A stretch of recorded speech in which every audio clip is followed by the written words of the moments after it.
Up with KREM begins now. Good morning, friends. Happy Wednesday, halfway through the work week. Welcome to Up with KREM. I'm Tim Pham. I'm Nicole Hernandez. We've got our meteorologist Thomas Patrick here with us. Thomas, we've been feeling a lot just like fall, I feel like. We're cloudy, we're rainy. Is it like that again today? Yeah, it's definitely a late fall day. No rain for today. In fact, we just are going to go from cloudy to sunny through the course of this Wednesday. So it'll feel pretty nice with our temperatures very much even keel. 30s to start the day, 40s to finish. Nothing really too bothersome out there. 38 is our current temperature. If we're above the freezing mark, really doesn't feel too bad, even though it's going to be cold as expected for November standards, of course. I'm going to look for the visibility map because one of the things we had on our radar yesterday was the chance for some fog. I can't find the map. I have like 400 weather graphics in front of me, so can't find that one exactly. I'll show it in the next weather hit here. Just realize that our temperatures are looking like they'll be okay, mid-40s this afternoon. Here's a live look at the traffic impact this morning from I-90 and Park. We're off to a great start here on this Wednesday morning. Traffic volume picking up just a tad, but overall a great start to our morning commute. We'll keep a close eye on traffic throughout the morning. Dry road conditions here. We'll let you know if there's any problem spots here on Up with KREM. Well, this morning we're getting a closer look at new plans for the I-90 and US 95 interchange out in Coeur d'Alene. So this right here is what the area looks like right now. You've got Appleway here, US 95, well, it was there. Now this is what's going to look like eventually. So ITD is basically proposing that instead of coming to a normal intersection, that US 95 is a bridge that goes over Appleway. The biggest difference this makes for drivers is you won't be able to get to Appleway directly from the highway. So then how do you get there? Well, to the west, the plan would be to use Fruitland Avenue. You'd have to take US 95 all the way up, turn left, and route yourself all the way back around. On the east side, the state is deciding between either a new city street or redoing traffic lights on the streets already there. ITD says if they don't change something here, traffic in this area could start backing up onto I-90. Residents shared their frustrations and concerns with the project last night.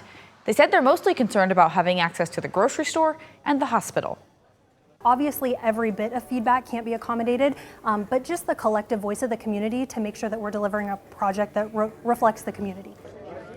ITD said they went back to the drawing board after an open house in March. They found the only solution here was this bridge. If you would like to share your thoughts on the project, make sure you do so before December 5th. We have a link on our website, krem.com. Spokane's West Hills neighborhood is bracing for the addition of 30 new tiny homes. It's a part of a transitional housing pilot project that was proposed over the summer. These homes will be located right off of Government Way and Sunset Highway. The project is called New Roots Tiny Home Village. The Spokane City Council selected Compassionate Addiction Treatment as the project operator. The city says the project is designed for those who are on a pathway out of homelessness. In particular, those who have demonstrated engagement in stabilization services. The chance to live in these tiny homes will be by referral. I think that's great. I think that's a very good start. It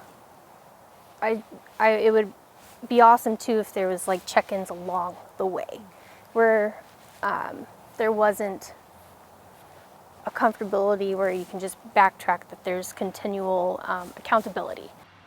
Right now, there is not a definitive timeline for when the project will be completed, but the hope is sooner rather than later.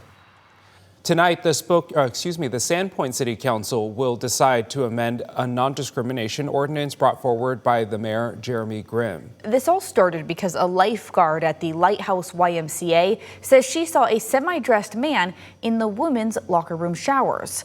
The YMCA says its locker rooms follow the city's non-discrimination ordinance. Our news partners at the Bonner County Daily Bee say amending the ordinance would bring the city more in line with state and federal regulation. Under current Idaho law, in specific places like schools, people have to use restrooms consistent with their gender at birth. Tonight's meeting is at 5:30. Idaho Congressman Mike Simpson announced he co-sponsored the Make America's Youth Healthy Again Act. This is a bill that would reintroduce the presidential fitness test. President Trump's executive order aims to reestablish the President's Council on Sports, Fitness, and Nutrition.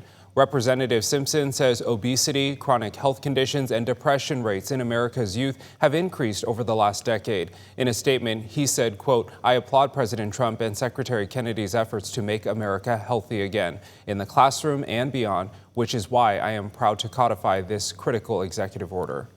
New this morning, Idaho Senators Jim Risch and Mike Crapo are asking for more seasonal worker visas.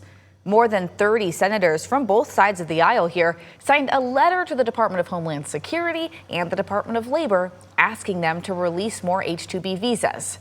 These allow people from other countries to work non-agriculture jobs here. Right now, Congress has a cap of 66,000 visas per year. Our news partners at the Bonner County Daily Bee say many of the applications for these visas in Idaho are for forestry workers, construction, landscaping, and packers. Another look at our weather forecast, where this morning we are starting off pretty cloudy, but there's a bit of some clearing skies over central Washington right now. I did find that visibility map. Pleased to report that there is nothing going on. When you see the number 10, that means 10-mile visibility, which is as high as the observation can go. So oftentimes we call that unlimited visibility. All this to say, there's no fog this morning, which is obviously great news. So mostly cloudy to start the day, sunny to finish, and our temperatures are pretty much normal and will be in the mid-40s today.